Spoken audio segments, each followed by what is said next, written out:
G'day guys, we're here with Brian Vaughns. We're at his house. He's the coach of the Camberwell Division 1 Women. Thanks for joining us, man. Oh, no problem. Thanks for letting me into your house.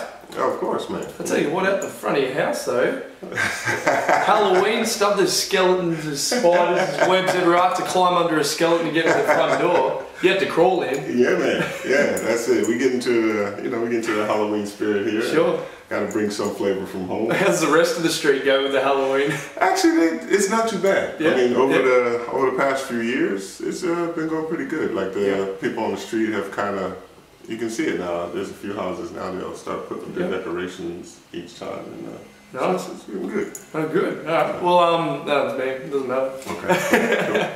Cool. Well, you got your bags ready, with your candy, you got all that. Got the bucket. That's a bowl. I'm sure it's near the door or something, but I'll get the kids and drag them down the street, and That sounds good. It's all fun. It is. That's it. That's it. Yeah.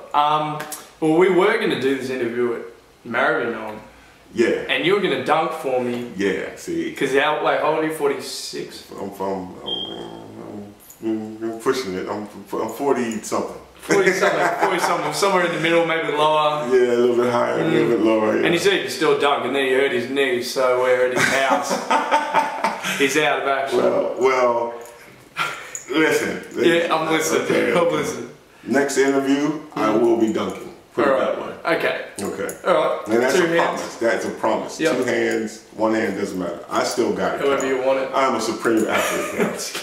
Well, that's what you dunk for your students down at Maribyrnong a little while ago? Yeah. They love that. They love it. Because again, I've been there now, gosh, this is our 6th year. So with that, it's been a while there at Maribyrnong. And, so what's your role there?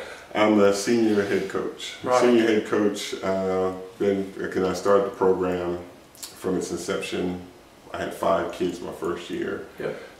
Last year we were up to about 120, as to where this year I think it's like 92 or 93. But over this time period, we've sent about 15 kids to the U.S. with college scholarships. Yep. So yeah, and like right now I got Stacey Barr, yeah, Stacey Barr, Taryn McPherson, Jess McCauley, who else? Andrea Gabo, Jovan, Zorich. That's a few kids. That's good. That's good. But with that, and the future looks bright, man. We got some dynamic kids there now, especially at our years 7s and 8s. Yeah. They are some dynamic kids. Well, that's a good start. That's where they're going to come from. Oh yeah. Yeah. Oh yeah. No doubt. Well, listen, you used to play yourself, obviously. That's how you used to be able to dunk. Yeah, I can still dunk. Not used to. Sorry. I am not a used to was. Okay, I am not a used to was. I thought you might pick that up. You got drafted. I did a little bit of research. You got drafted. Was it the Bucks? It was the Bucks, Milwaukee Bucks. Did they sign you? The thing of it was, I did get signed. Yep. I did an ankle injury in the camp, and with it, when you're a rookie, especially at that, and this is freaking gosh. What year was it? Years ago. 1970. You were 87. It was a long time ago. If that was in the 80s, I wasn't born. I'm telling you, I wasn't born. There you go. But that was a long time ago, man. And at that time period, that's where nothing's guaranteed. You get injured. Yeah, and you're not #1 draft choice or #2 or something like that. That's just like the run-of-the-mill thing. And quickly you find out the business end of the game. I did. And with that, but it was good. It was good. The experience was good. But again, it took me about 7-8 months with the ankle.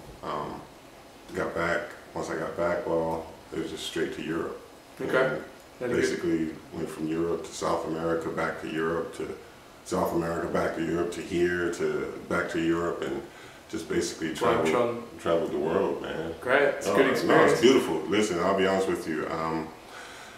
I know it sounds crazy for people to say, "Oh no, if you're in the NBA is the ultimate experience." But if you love the game of basketball, maybe that injury was the best thing that happened to you. Sure, everything happens for a reason. It does, and it allowed me to play in that many different countries around the world. It allowed me to experience basketball from so many different cultures. It only helped improve my game as a player, but it only helped improve my concept of the game and the knowledge of the game just by seeing it from different views, man. Sure. You know, you're getting, I had coaches like Ditsi Simonovic, you know, who's considered the Michael Jordan of Yugoslavia when it was. He was like the greatest player to ever play that for them. And I'm talking way before your Tony Kukocs and Divacs and all that. And this guy here, he taught me some stuff that was just mind-blowing. And a lot of that stuff I still use today as far as my coaching. Do you know what I mean? So it's by having that aspect of traveling around different opinions with different philosophies, it helped improve a lot for me. So. Sure. Well, that's an experience in itself, traveling all over that place. But I heard that you've wound up in some, I don't know what format was in, but you were guarding the man himself, Michael Jordan. Now, what was the setting? Well, here's the thing. MJ. I think you probably answered this a few times. I've answered this a few times. MJ. And I'll give you the Summer League first. With that, where were we playing in that? We were in the, was it the new, I think it was new,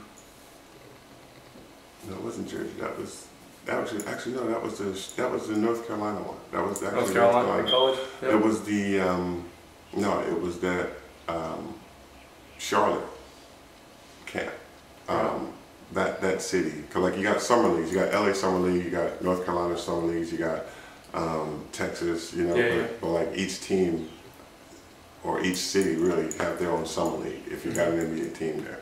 And in one of those games or one of the settings, I'll put the setting there for you. Well, you know, Mr. Jordan was Mr. Jordan. It is. Everyone knew who he was. And everyone kind of respected Mr. Jordan. As I suppose you would. I, on the other hand, well, I don't respect anybody when it comes to basketball. I don't care what you've done to whoever. I don't care if you drop 50 on Joe Blow or whoever. Well, you didn't do it to me. Until you show me that you can drop 50 plus. You're just another player to me. Okay. And you know what? What happened? If you do, I've had a bad day. Did he? No. 17. I give him 17. Okay. Well, I was gonna ask Byron Russell how to guard him, but he probably couldn't tell me. Well, so I'll ask you, what's the secret to guarding him? Well, here's the thing. I am a different player. Because for one, I'm 6'8". And currently. And still, I'm 6'8". But I'm 6'8" with a 7-foot wingspan. But not only do I have a 7-foot wingspan, I don't have this anymore, but I've had a 40-inch vertical leap. You don't have it anymore? I don't have it anymore. That's why I can still get up. 35. You know, I might be 35 now, but 6'8", 7-foot wingspan, 40-inch vertical leap, lightning quick, can handle the ball, can shoot it, can defend. I'm different. And like I said, I don't give anybody anything. When it comes to playing on the court. And you know, he's just Did he talk? Yeah, he talks. Well, see, I know Mike in different aspects too. I mean, I won't mention it today, but Mike's, you know, he's a relative, but off he's off different aspects. He's a relative. So, but with that, you know, you could have talked. You could talk back though. It doesn't matter what you said. Well, we might have a young audience, but you know, we all talk crap on the court. What we do. Is there no boundaries? Is there a line? No. No. When it comes to talking on the court, there's no boundaries whatsoever. I will talk, man. Listen. I was one of the worst people talking on the court. Oh, really? Yeah, because if I can talk you out of your game. You're not thinking about the game? You're not thinking about the game. Sure. It's bad enough you can't guard me. You know, that's the whole problem. Look, Cal, see, I don't want to sit here. See, I can sit here and I can actually, you know, go off on a lot. Well, what if I came down, alright, you're guarding me, and I pulled up and hit a 3 in your face, I'm like, gotta get a hand up in that BB. What would you say if you came down the court and scored on me? I said, bet you can't do it again. What if I did? The same, next time you came down, you'd probably be eating it, and then you'd probably looking at my shoe size on the other end. You know what I'm saying? Yeah, I know what you mean. That's like Cedric Ceballos, man. Remember Cedric Ceballos? Yeah. Plays for Phoenix. Yeah, we was in the Summer League game out in Phoenix, you know. Cedric, And we're playing that with the Suns, you know, summer league games. Cedric came baseline, rose 2 hands on the baseline. I gave him the baseline. I'm coming down the middle. It was a fast break, 1-on-1. He came, rose 2 hands. Well, I caught it at the rim, pulled it down, 1 hand, and he'll tell you this today. Caught it, pulled it down at the rim, 1 hand, put it on the floor, went length of the court and went coast to coast and dunked on a 6'11" kid named James Woodbury. And the entire stadium just, you know, everybody just lost their mind. And then I looked at Sid, you know, he was like, you know, head was down. And it would have been quiet. And here's the thing, he came again. 3 plays later. He came again. 3 plays later, he's got he came guts. again. He's got guts. 3 plays later, he came again. I caught it 2 hands on the board this time, and then kicked the outlet. And then I looked at Sid. He was like, "Okay, B, you got it." I'm dead serious. He'll tell you that, you know, because that's good. Because even him today, I saw him at a. Oh God, this is years ago, man. We were at a Marcus Cotton, who's a professional football player. He played with the Arizona Cardinals. We were at one of his pool parties, and even to that day, this whole thing is, Brian, I got to get you back. It's like, Sage, you'll never get me back, man. It'll never happen. What year was that when you finished playing then, or were you still playing? No, I was still playing then at the time. But, you know, now I've been done. We're done now. That's the whole point. No one will get me back anymore. And all of you out there that have suffered the wrath of BV's thunderous dunks, it's true, man. That's good. You cannot. That's good. I like it. I'm not just talking smack. No. We'll just say it's the old Warriors. I crush people. Yes, I crush people. All over the world. All over the world. I got a big track record, baby. And I know some. You're wanted. I've heard you're wanted in Colombia, Argentina. Well, maybe not Colombia. Argentina, France, Croatia. Oh yeah. And I think you wanted here. Probably. Maybe that's why you moved here. Probably. Who'd you play with here? I played with the Geelong Supercats here. Okay. Which was an interesting time. Because I started with the Geelong Supercats, and I wound up playing Siebel that year with Bulleen. With Geelong. Geelong was just different, man. That was my first time down here playing basketball down under.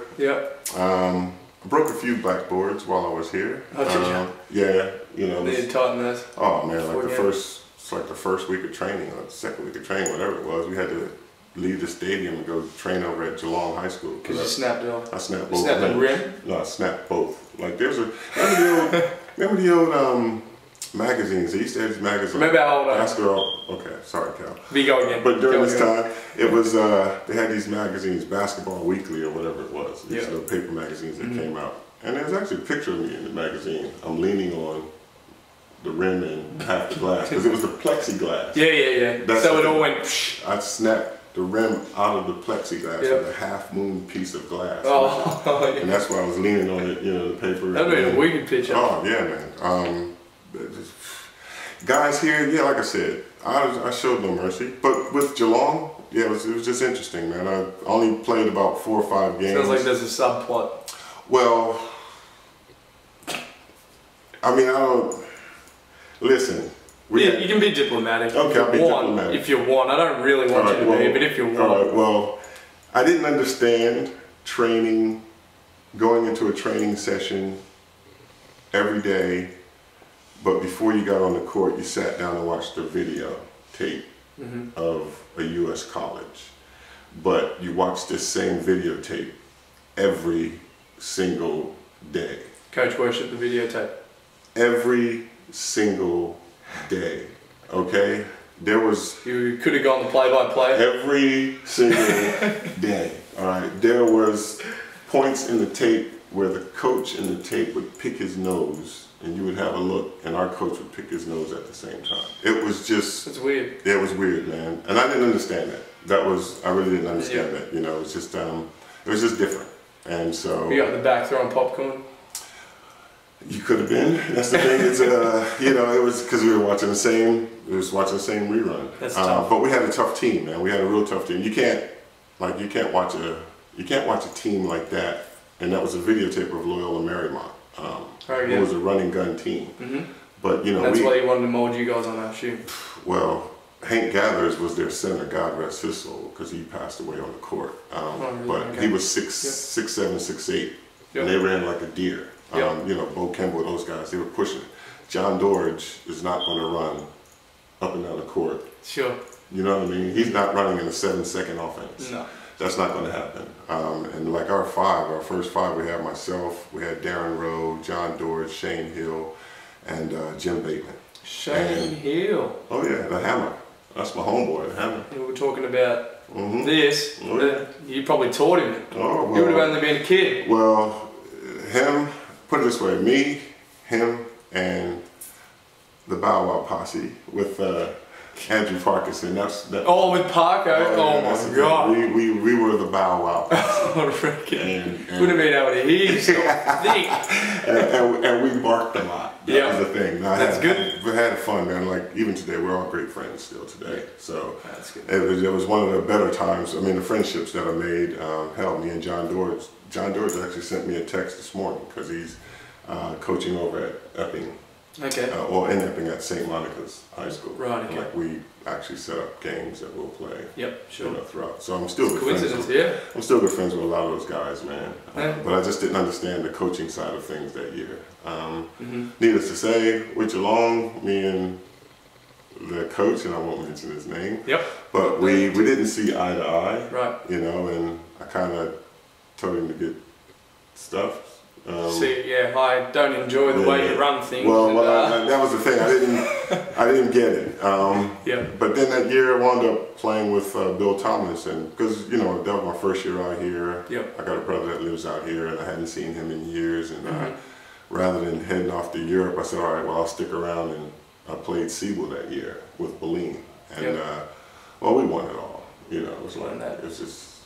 It was easy. Yeah, it was easy. Basketball is easy. Well, couldn't nobody in the league stop me. That was the thing. What'd you average? About 28 and 17, something like that. And okay. I'm serious. How many blocks? Maybe 3? At least 3, 4. I led the league in steals. Probably the other blocks. Couldn't nobody. So you're like Chris Webber.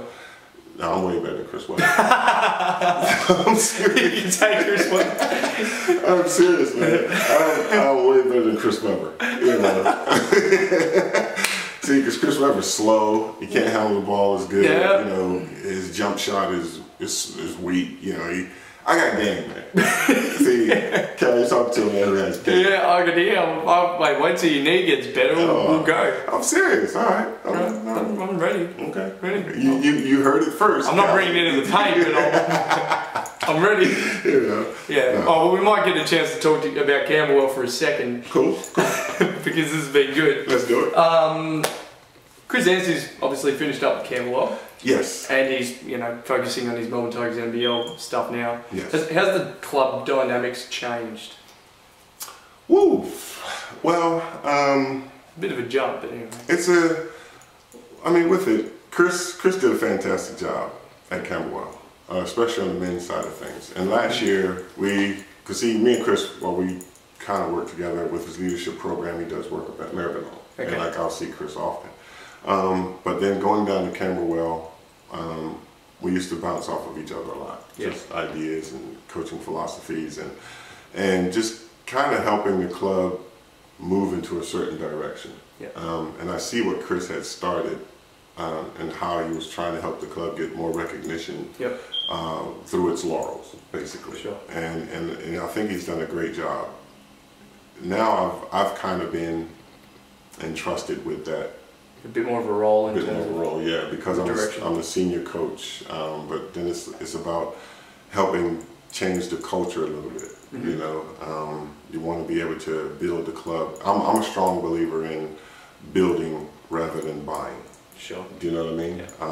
I'd rather build success than say buy success, because if you can build it from the ground up, it'll be more sustainable. Do you think there's room to recruit a little bit? There is.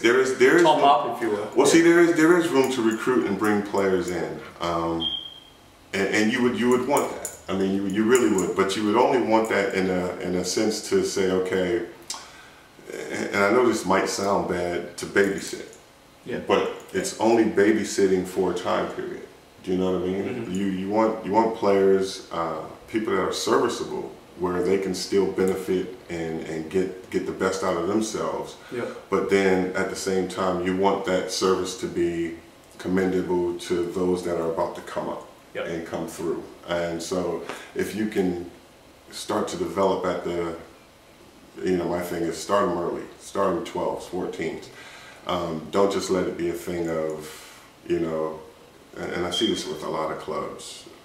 I got you for 2 years, you're someone else's problem. Sure. You move up down to 14s, okay, I got you for, now you're someone else's problem. And each time you move through, a lot of these kids, well, this coach, forget what you've learned, I'm going to teach you this, forget what you've learned. And if you're in the same structure, if you're in the same program, or if you're in one club, it should always be a base structure that goes through, so that you have a situation where players are progressing through, rather than say, okay, I've made it through this, now I'm under a new coach, forget everything I've learned, okay, now I'm kind of starting over again. And each time I move up, I'm starting over again, because that's where you'll lose a lot of players. That's where we do lose players. I mean, I don't know if the community is aware, but because I coach kids on a daily basis. I'll make a public service announcement. I will make a public service announcement. Here's what we're doing to our youth, okay? On a Friday night, I have 2 divisions of championship basketball. And I'm only going to speak for the under 18s. Okay? On a Friday night, I got 2 divisions of championship basketball. Okay? That's 20 teams. All right? Oh, and I'll speak just for boys, for this matter. That's 20 teams. I got 4 divisions of VJBL, okay, or League 1 through 4. That's another 40 teams. That gives us 60. I got 4 divisions of regional basketball. Okay, that's another 40 teams. That's going to give us, what, 100 teams. Now you throw in places like Northwest, who might have another 3 or 4 divisions. Okay, so you're saying I got 140 teams on a Friday night. That's just boys. Now I double that with the girls. So now I got 280 teams playing every Friday night at under 18. The very next season, you look at your under 20s. Under 20s, there might be 3 divisions of boys, 4 divisions some years, 1 division of girls, maybe 2. Where's all this talent going? Where are these kids going? Where is it, why is there such a, and you should. Are they going to youth league? Well, see, there's the thing. When you go to youth league, there's only so many clubs that actually have a youth league pathway. And there's only so many clubs that have a pathway beyond the youth league. So we're losing hundreds of kids. Players that are potential players that could go further, but we're losing them year after year, and the question is why? My thing is because we don't prepare them. You understand? If I don't prepare you for the next level, then I'm going to lose you. And what that means is that if we as clubs, as coaches, and I got to put my coach's hat on here, we as coaches, we are duty bound to help improve players throughout, because we become parents, we become friends, we become mentors, we become just about everything to some of these kids. And we're in a very powerful position to help these kids. And if we're not duty bound to help them succeed, well then we're not succeeding. Because it shouldn't be a thing that the pyramid is going this way. Especially if it's started out this wide at the bottom, it should constantly grow and get wider at the top. So, avenues of more youth league, for that matter. If youth league provides an extra step, allow that extra step, so that these guys don't just walk, because there's a lot of kids that want to go further, but they can't, because they don't have anywhere to go. But then at the same time, I always say this to my kids at school. When you're done with under 20s, it's no longer rite of passage. And see, that's where it kind of differs between here in the States. That's a major difference. If I got 50 kids in the States trying out for a team, 38 of you are going home. Here, if we got 50 kids trying out for a team, guess what? We're making 5 teams. Do you know what I'm saying? So it doesn't drive the kids. It doesn't drive the kids to be more competitive. But then when it gets to that older level, get beyond under 20s or beyond under 18s, well, there's There's not 5 youth league teams at the one club. There's not 5 big V teams at the one club. There's not 5. It gets cutthroat. So it now becomes your talent. And if we as coaches don't service the talent and help build the talent level going through, well, then we're doing a disservice to the players, and we're going to keep running into that same old cutthroat program. You know what I mean? So but that's just me, and you know, but that's something that we're addressing at Camberwell. I mean, I can't speak for other clubs, but it's something that we are addressing. Me and Chris, we spoke about this a lot last year, or this past season. But it's something that needs to be addressed, and that's kind of how we're trying to change it a little bit there. Well, bring it within the club then. Your actual team next season. How are you going to be? What's your goal? Well, this year, like I told the girls, honeymoon's over. You know, we had that honeymoon. We had that, you know, that period where we kind of learn. Whether or not do we belong or don't we belong. Okay, we proved that we belong at the level. Granted, we've won 4 games, but there was about 6 games that it was a 5 points or less difference. But then, me personally as a coach, I felt as though we left about 8 games on the table that we should have won. Okay. So it was a learning process for these girls, because a lot of them, again, it was their first time at that level. But then the majority of my team was that young. You know, they could all play youth league. And that was the thing. They were a very young team who were cutting their teeth at that level. So this upcoming season, well, no. It's now, we're not just trying to show that we belong there.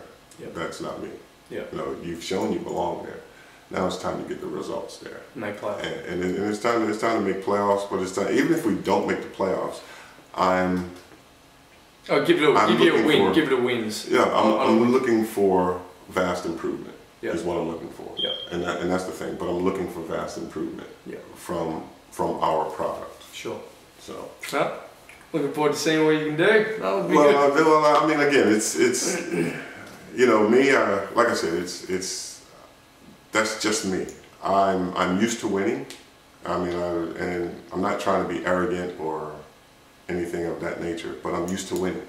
And you show me someone who's okay with losing, and I'll show you a loser. That's how I see it. Sure. You know what I mean? But me, I strive to achieve more, as with everyone. Everyone. That's why we get up in the morning.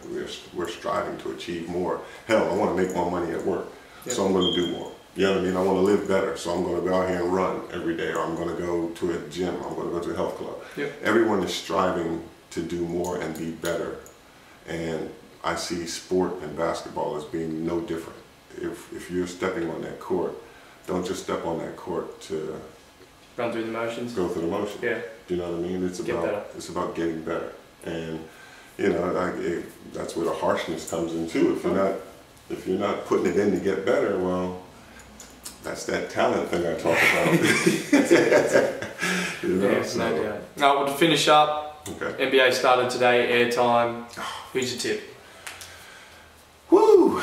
In under 25 words, or in 25 words or less. Here's the thing. NBA this season. You choose 4. Can't go past the Heat. Yeah, I agree. You can't go past the Heat. Can't do it. Can't do it. No, I agree. Thanks for joining me, man. No problem. It was good again. Yeah, next time. Next time we're on the court. Next time. I'll see you there. No, cool. Thanks, guys. All right. I'm